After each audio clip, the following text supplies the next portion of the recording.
Welcome back to the Cubbies Crib Podcast, powered by Fansided. I'm Jordan Campbell. With me, as always, is my partner, Jake Meisner. We're the editors over at Cubbies Crib. Jake, it's been a rough couple of weeks to open the season for the Cubs. It seems that a corner is being turned by the Cubs. You know, they had a successful series against the Philadelphia Phillies last week. They look good against the Phillies tonight. They swept the New York Mets. Jake, I don't want to bury the lead. You were at the Federal Landmark on Sunday. How were the vibes? Oh, electric. It was awesome. It was starting to feel like I was at opening day and the vibes were off.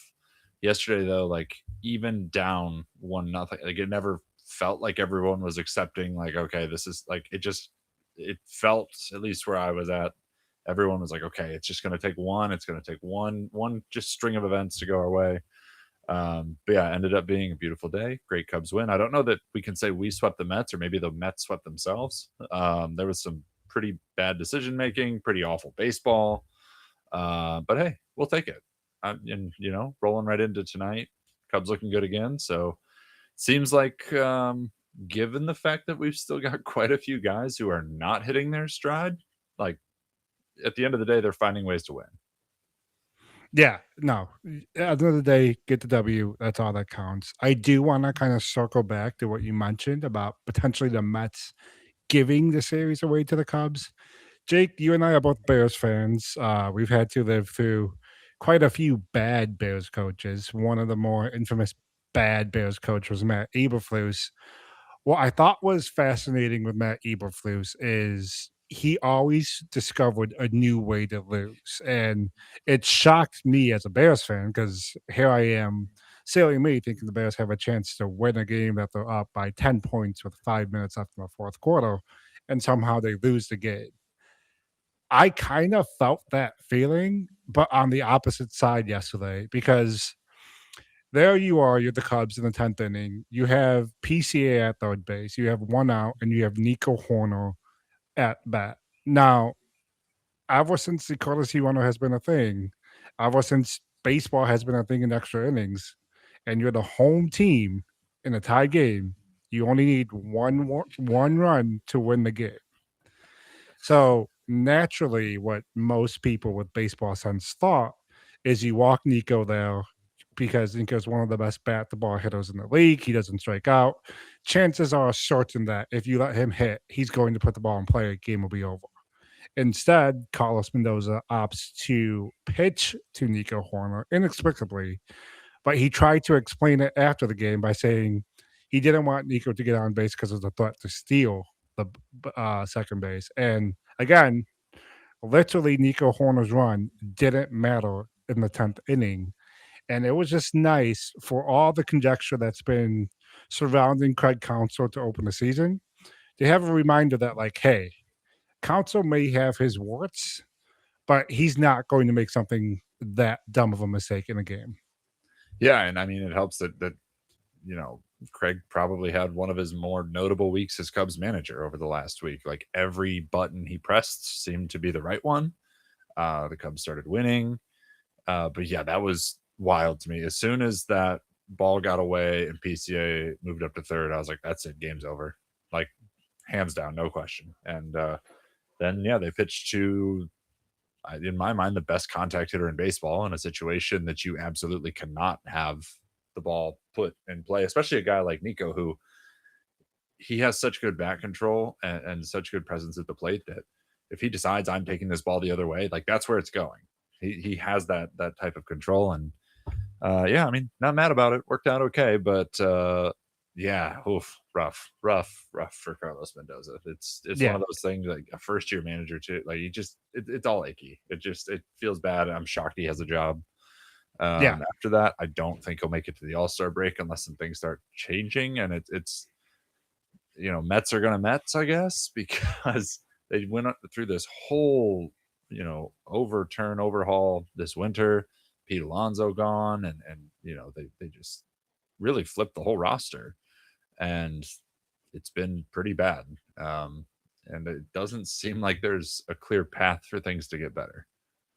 Yeah. The Mets have always been a fascinating case study with Major League Baseball because they've tried to take the page out of the Dodgers playbook. They tried to just simply throw money at their roster, fix their holes, plug their holes, assemble your old cast of all stars, and for whatever reason, it just hasn't worked. So it's a reminder that yes, you can throw money at the issue, but it's also a reminder not to really toot the Dodgers horn because we're not a Dodgers podcast, but the brains behind the Dodgers operation is also key. You can't just throw money and then not know what to do with the pieces. You have to know what to do with the pieces. You have to know baseball awareness. And one thing watching the Mets series, it feels like Carlos Mendoza just isn't one of those managers to take advantage of those situations.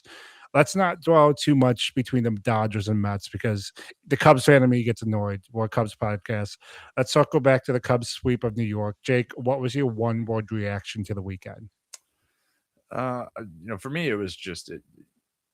I had another one. I'm just gonna go with excited. It felt like we talked about it heading into the weekend. This had the potential to be a series that defined the Cubs April and really kind of changed the whole narrative of how the season is going. And to their credit, they did. Like they flipped the script. They look like a team that has postseason aspirations that could challenge the Dodgers. And I think, the fact that PCA is still trying to get going, Michael Bush is still trying to get going. Like there are key cogs in the machine that are not doing what we need them to do. But at the end of the day, it's very much a next man up mentality. You're seeing some, no name reclamation projects and cast offs finding success in the bullpen. You're seeing 39, 40-year-old Caleb Thielbar pumping 96 and then buckling knees with that breaking ball. Like there's just been a lot of little wins by individuals that have really kind of snowballed. And I feel like the Cubs are really vibing right now. Oh, yeah. And that's why for me, I'm going with exactly because we finished that Philly series last week. We realized the Mets were, go headed in the wrong direction in terms of their record already this season. Things weren't looking good for Carlos Mendoza. Things were looking on the upswing for the Cubs, and it really felt like this was the weekend that you truly had to turn the corner. And it feels like the Cubs did that. They came through, they found ways to win. One day it was our offense, one day it was our pitching staff. And I think that's been the key to this Cubs team so far is there's not one area that's outshining the others. On any given night, it could be either the pitching staff stepping up. It could be Shota Managa giving you 6 innings of no hit ball. It could be the offense stepping up. It was really reassuring to see the Cubs just handle the Mets. The Mets were just waiting to be taken out, and the Cubs did that on Friday, Saturday, and Sunday. That's exactly what they had to do, and they're carrying that into tonight's series opener against the Phillies. I think we're starting to see the Cubs get a little bit hot, maybe go on a little bit of a streak, dare we say. Yeah, I mean, Sunday, Michael Conforto revenge game. That was great to see. I mean, talk about a guy who's really flipped the script from the first week till now. Cubs fans, myself included, were not super impressed. He didn't look great in his first few games, and he's really become a valuable piece. So that was awesome to see. You got to love walking off against Craig Kimbrell. Like that just felt really nice. Um, but yeah, for me, it's really the bullpen. Like the bullpen and guys like Javier Assad. Like Assad got hammered by the Phillies last week. And so to come back on Sunday and pitch the way he did, like that says a lot about that's what he's been his whole career. Colin Ray tonight pitching very well. Phillies, trailing 5-1 in the sixth. So like those are the two guys that need to keep the ship afloat until Justin Steele's back. And obviously we get Matthew Boyd back this week, which is huge, but it's just been a next man up. Everyone's picking up one another, and good things happen when you have that kind of vibe. You mentioned the bullpen. You mentioned next man up. Over the weekend, it wasn't all good news for the Cubs. We found out that Daniel Palencia was headed to the IL with an oblique strain. Jake, we seem to be in this pattern when the Cubs injuries, they place a pitcher or a player on the IL. The immediate reaction is that it'll be a minimum stay. They'll be back after the stint is over. I think you and I, especially with oblique strains, realize that it's not always a linear injury. It's not always, well, you get to the 15 days and you're ready to come back. Case in point, look at Javi Assad last year. He suffered the oblique strain in February and he didn't make his debut until August. So The initial hope may be that Daniel Palencia will be back in 15 days, back at the back of the bullpen, serving that closer. Whether or not that happens remains to be seen. But for right now, the Cubs have a void in the bullpen at closer. Jake, we've been down this road before when the Cubs have needed an answer in the ninth inning. Two questions. Who do you think will be the closer, but who do you want to be the closer? It's probably going to feel like the days of Carlos Marmol, and they weren't great days. Sometimes they were great, sometimes they were really not great, but I still think Ben Brown could be an absolutely lights out late inning arm. But I think with how the bullpen's constituted right now, they kind of need him where he is. Once Matthew Boyd's back, and you know, maybe you have Ray or it's probably Assad drop back to the long man, maybe then you can shift Brown into more of a late inning role. I think it'll be closer by committee, but I also wouldn't be surprised if Caleb Thielbar is the guy, just because Craig knows him and trusts him, and there's so much unknown in that pen because the Cubs turned the whole thing over this winter, and at least Counsell, he knows what he's going to get out of Thielbar. Thielbar's looked really good, so probably Thielbar, but I wouldn't be shocked if it was just a like take it day by day type of scenario. No, yeah, for sure. Kind of mimicking what they did at the end of last year. Well, Craig really played the matchup game when it came to the ninth inning, depending on handedness to get those final three out of the game. My wild card in all this is actually Riley Martin. He's looked really good in his handful of outings so far. No, it's too early to entrust him fully with the closer's role, but I think through his first week or so of appearances, I think he's definitely earned the right to be bumped up to a high leverage reliever, see if he could handle that workload. And then maybe we're talking next month, whether Palencia is back or Palencia just needs a day off. Maybe Martin is among those mix of relievers that do get a chance to close out games. I would love it to be Brun Brown. The problem is, I don't think it can be Brun Brown at this moment. He's thriving as a bulk guy out of the bullpen. He's finally identified his role and he's having success. For that reason alone, I don't think the Cubs can kind of mess with his mindset right now. As much as I do think he would thrive as a closer if given the opportunity, I think they want to ride the momentum with his current success. And like you mentioned, with both Assad and Ray in the rotation, the Cubs really can't afford not to have a bulk guy in the bullpen. So for the time being, I think Brown just has to stay in that role. And like you, I think it's going to be a matchup game, maybe a slight lean towards Caleb Thielbar just because we know that he's in Craig's circle of trust. Uh, it's going to be fascinating to see how Craig navigates these waters without Harvey, without Maton, and now without Palencia, your three high leverage guys that many expected to be at the start of the season, and now who knows when you're going to get all three back. We've seen the Cubs work wonders with the bullpen before. I wouldn't be surprised if there's a Tyson Miller or a Drew Pomeranz type addition coming in the next week or two. The fact is, the Cubs need depth. Like we've talked about it last episode with Lucas Giolito, there's only like one or two healthy non-roster pitchers on the 40-man roster right now. The Cubs need to get more established arms into their organization so that they could call upon them if needed. So for that reason, I think it's a committee for Craig Counsell right now. And I think maybe we get to the point where Brun Brown is an option later in the season. Same thing with Riley Martin. But yeah, we need to get Palencia back as soon as possible. I mean, as Hall of Famer Pat Hughes says, fasten those seatbelts. That's going to be the ninth inning for a while. So, so far so good. Like I said, it's been encouraging to see guys like Riley Martin come out and have success and get their feet under them. And hopefully, again, we uncover the next Brad Keller and you start to build out that pen. But for now, it's just going to be a lot of play the matchups and try and put your best foot forward. Yeah, let's shift the conversation today. Fansided released our very own top 100 prospect list for the 2026 season. Shout out to Eric Cole. Eric is one of the best prospect evaluators I know. I work closely with him each day. Jake, we're not in the time period where the Cubs have multiple top 100 prospects. I mean, they do, but over the past decade, we're used to the Cubs having 5, 6, 7 guys on the list. Well, now at the point to where they just have two. Moises Ballesteros made the list at number 36, and Jackson Wiggins made the list at number 60.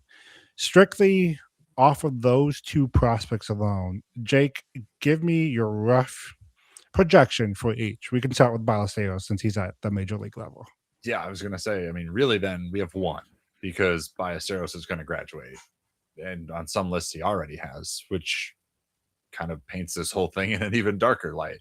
I think Ballesteros is like his hit tool is like 80 grade. He is a bat to ball guy.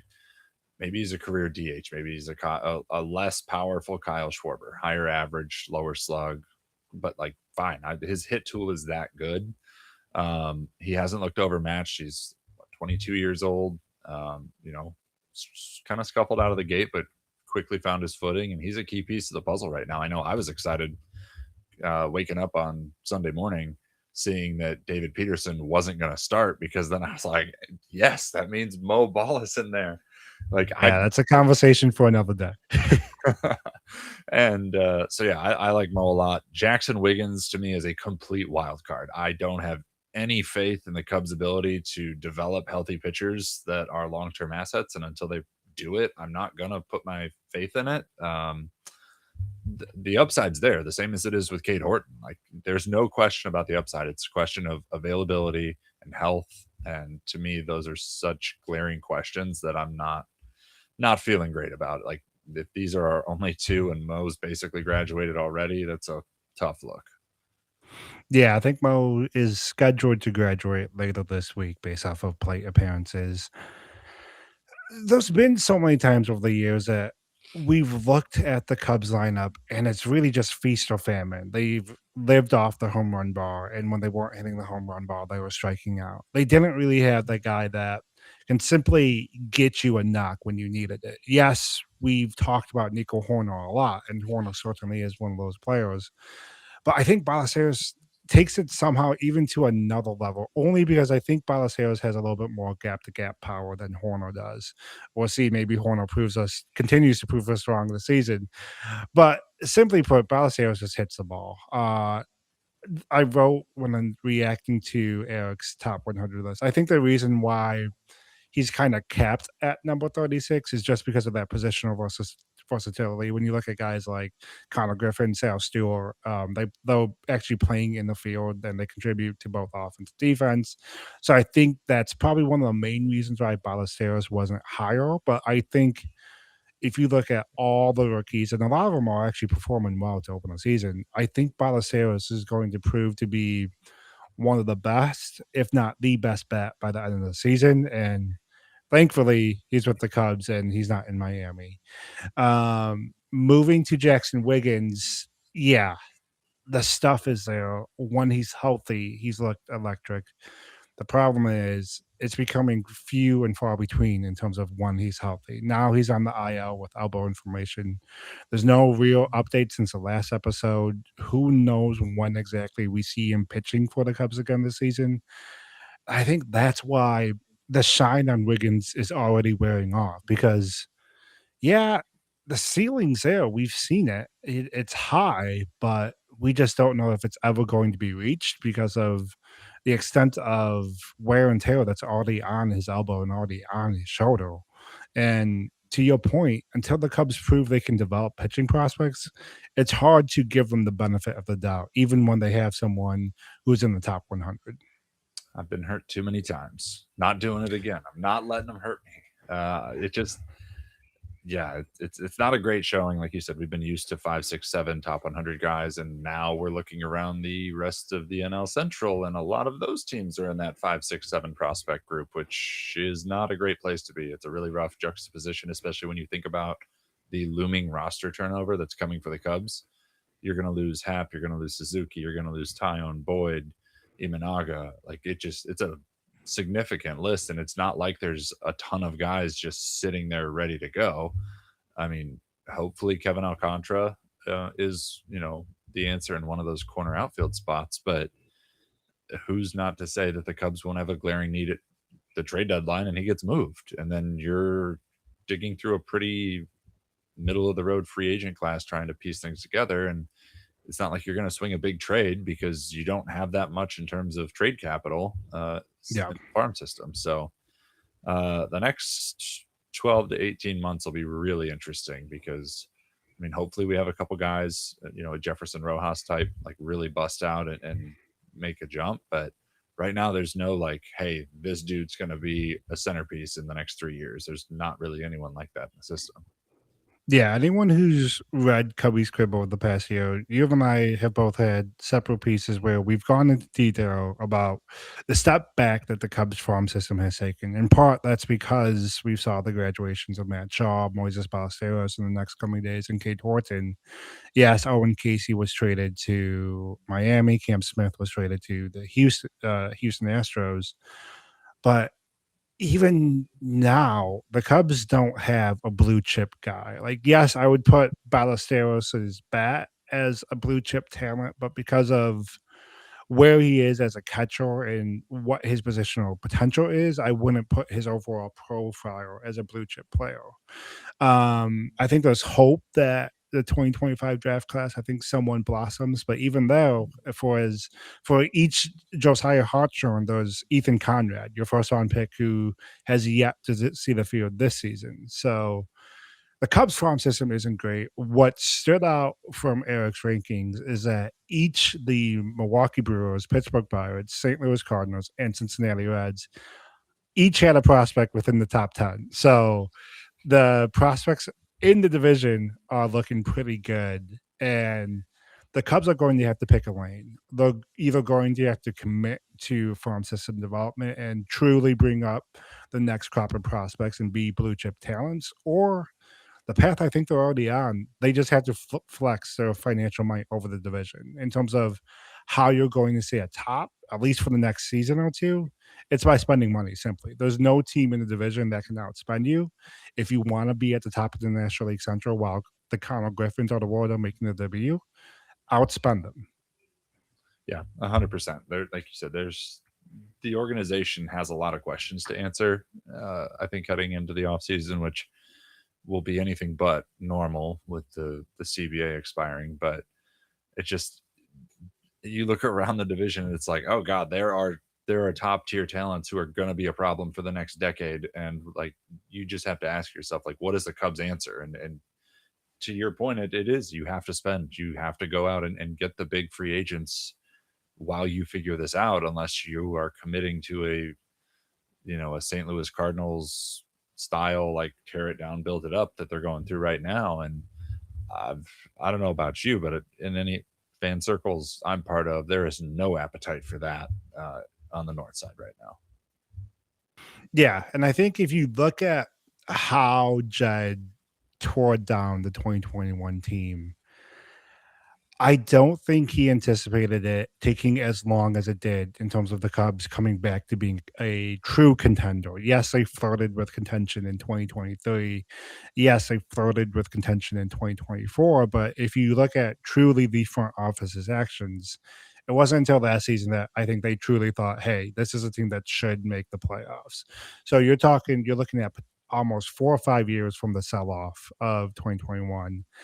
And it's hard to see how the Cubs are going to build a model that avoids the same problem they ran into after 2016. They depleted the farm system in part because all the guys that they drafted, they hit on right away. They had success with the Cubs, and those who didn't have success with the Cubs were traded for talent to help them win the World Series, and then they never replaced them. So I think you have to get a development team, get a scouting that could identify these players in high school and college that you can draft and that you could build and develop into top prospects. I think that's not to keep harping on the Dodgers horn, but I think that's what makes them a true juggernaut is for each time they're spending money on free agents, they're also identifying the right prospects to draft, the right prospects to trade for. I mean, we've seen it alone with the Michael Busch trade. Yes, Michael Busch has walked out for the Cubs, but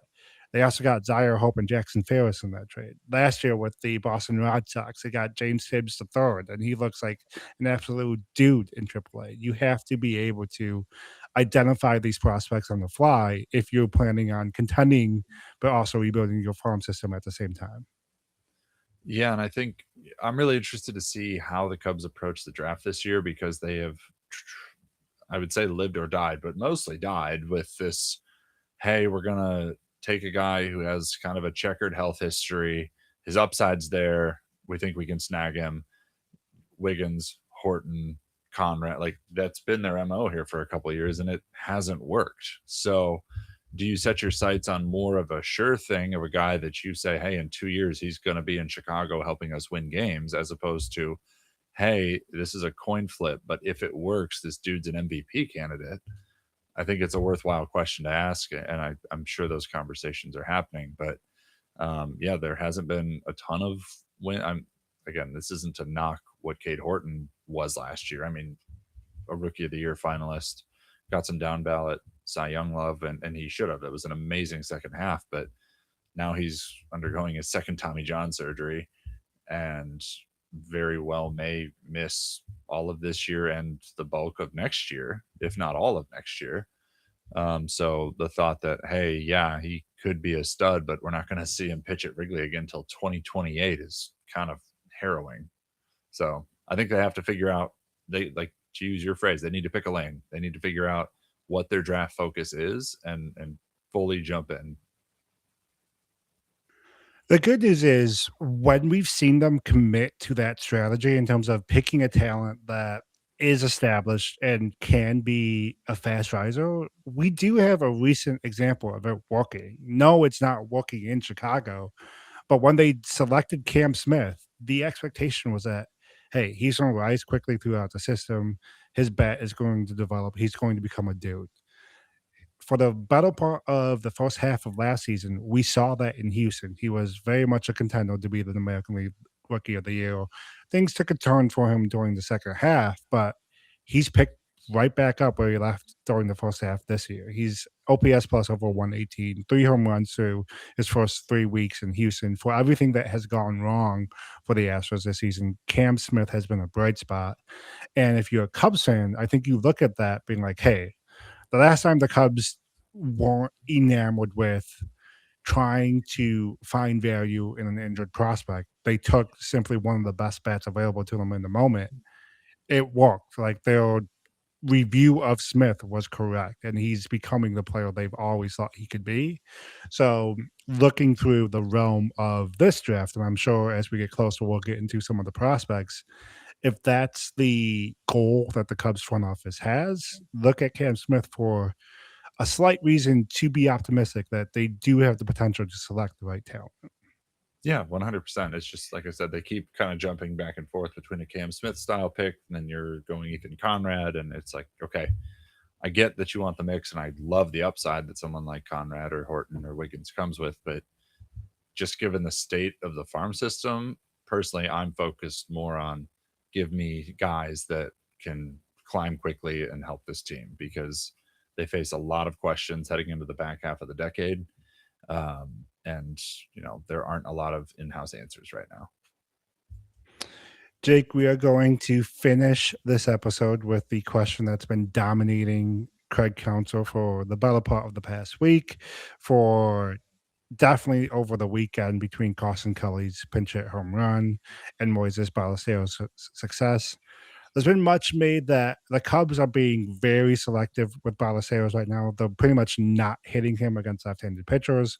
Even if he's 2 for 2 in a day, he's usually taken out for Carson Kelly or Michael Conforto if there's a lefty that enters this game, Matt Shaw too. Jake, do you think Moises Ballesteros has already earned the right to get at bats against left-handed pitchers? I have no problem with what Council's doing now. We're 3 weeks into the season. I think if Ballesteros keeps doing what he's done in the early going and it's June, July, August, like you've got to give him a little more leash. But right now, he's a really young kid. This is his first full big league season. And I think it's really smart. And I think it's, it just shows that Council's thinking big picture with Mo, that He wants him to have that confidence, that swagger. Like if I'm a 22-year-old, I'm showing up going 2 for 2 every day. Like I'm feeling pretty good. So I'm fine with it, and it's worked. Like he has put the guys in a position to succeed. Shaw has played well. Conforto has played well. Carson Kelly's home run was obviously crazy, just ambushing a guy like that first pitch off the bench. But I don't have a problem with it because it's April. Now, I think long term, you said it earlier, like he has a blue chip bat. If that's the only way you're getting value out of him, you need him to be able to face righties and lefties. But it's his first full big league season. We're 3 weeks in. I'm not worried about it. I'm more here for him having that early success and not getting in his head and trying to start tweaking things with his swing. So I'm totally fine with it right now.